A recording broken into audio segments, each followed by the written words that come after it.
Hey, my friends, Jeff Yalden. I'm the Director of Education and Community Outreach for Here Tomorrow, also an expert on suicide prevention, mental health awareness. I authored the book Teen Suicide, The Why Behind Today's Suicide Epidemic. So listen, I want to share with you this morning in our offices here in Jacksonville, Florida, we're doing mental health first aid training. Very similar to QPR. Some of you might be familiar with QPR, some of you might be familiar with mental health first aid, both great programs in suicide prevention. During one of the breaks, a young man came into me and was asking me about his 13-year-old daughter who, after sending pictures of herself on her cell phone, the whole school seemed to have received copies of these pictures. Kids do crazy things today. Like I remember growing up, we used to trade baseball cards, and today kids are trading pictures. So it got me thinking as I had this wonderful conversation with this gentleman, and I wanted to share something with you. Listen, this is off the cuff. I am just going to share with you my thoughts and my feelings on teen suicide, but I think it also relates to suicide in general today. Here's the bottom line. We live in a world where our devices have become our connection to the world. And the reality is our connection to the world should not be through devices. It should be one heart to someone else's heart. Another thing I think is really important is teaching people that it is okay to share thoughts and feelings. It's okay to talk about it. Why? Because I think when you talk about your thoughts and feelings, you're able to express. Another person is able to compassionately listen. And when you can learn compassionate listening, you're helping to solve the suffering of the individual that is having these thoughts and feelings that could be of crisis. So the important thing is to recognize that, hey, thoughts are thoughts. Just like an arm is an arm, a leg is a leg. Thoughts are what they are. They're thoughts.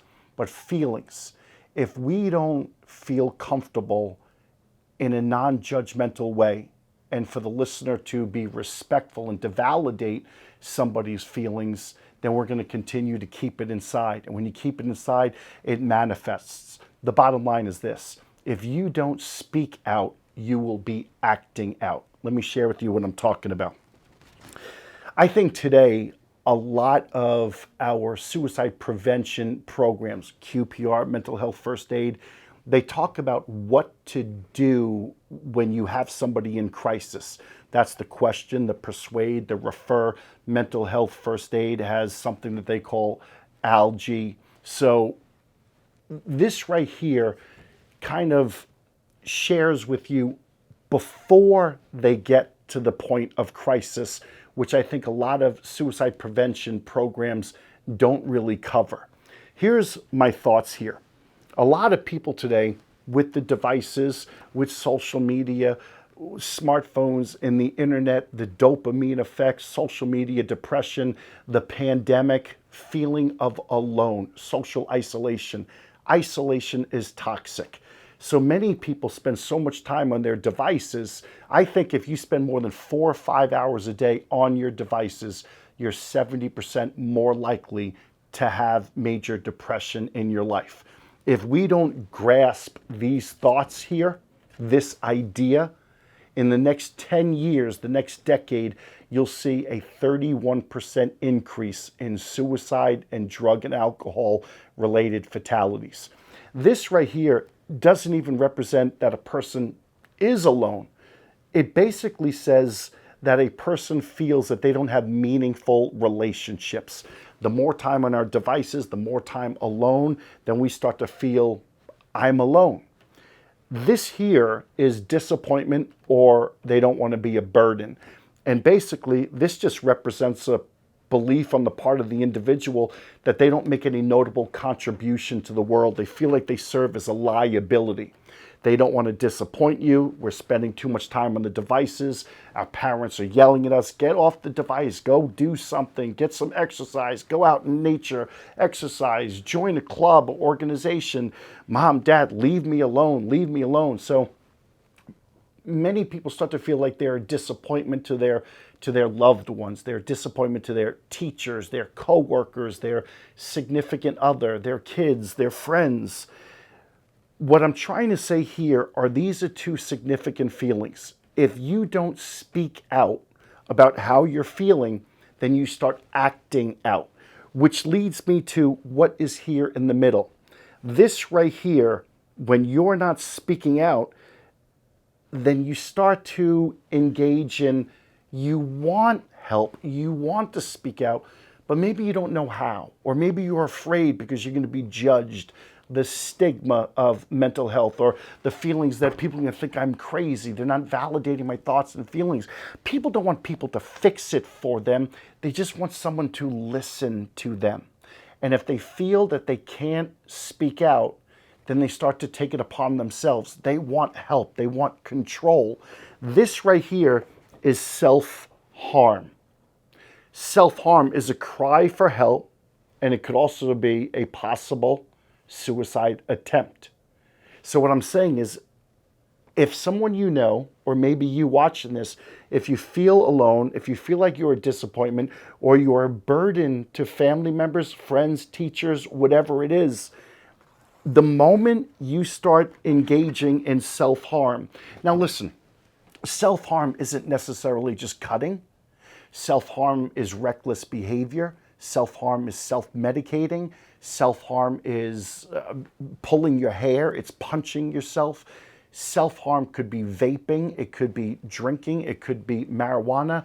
What people are doing is they are trying to cope with what they're going through. And one of the things I always say is, what if I gave you a healthy way of coping that will get you the same result that you might be looking for in an unhealthy way? Would you be interested? And most everybody has always said, well, sure, absolutely. And then what I try and say is, why don't you talk to somebody about it? Oh no, I don't want to talk to someone. I don't know them. I don't need them to know me or my situation if other people find out. It is okay to not be okay. And it's also okay to want to talk to somebody. And when you realize that in talking to someone, you're not alone, and afterwards you feel better because you were able to get it out. Don't keep it in. It will manifest and it will explode. That's a whole nother talk that I want to give. But I want to keep this short. I'm alone, disappointment, self-harm. Now what happens is the desire right here. If these aren't dealt with, then there's the desire. But here's the thing. Do people really want to die? No. What they want is the pain to end. And so here's what I'm trying to say. This gentleman comes in. He shared me the story of his 13-year-old. She sent pictures, rumors. Pictures went everybody's phone. Her life was over. The thing that I want people to understand is we don't live in the here and the now. But unfortunately, we live in a world where you only know what you know, and you don't know what you don't know. I mean, think about it. You take your device, you send a picture, you get instant likes. You text mom or dad or a friend, they instantly respond. You take a card, you put it in the ATM, money comes out. So why wouldn't they think that whatever they're going through, it can be taken care of like that? The reality is it can't be. What you have to do is breathe. Maybe get off social media for a week or two. Maybe take a time out. Let this go. Let it play its course.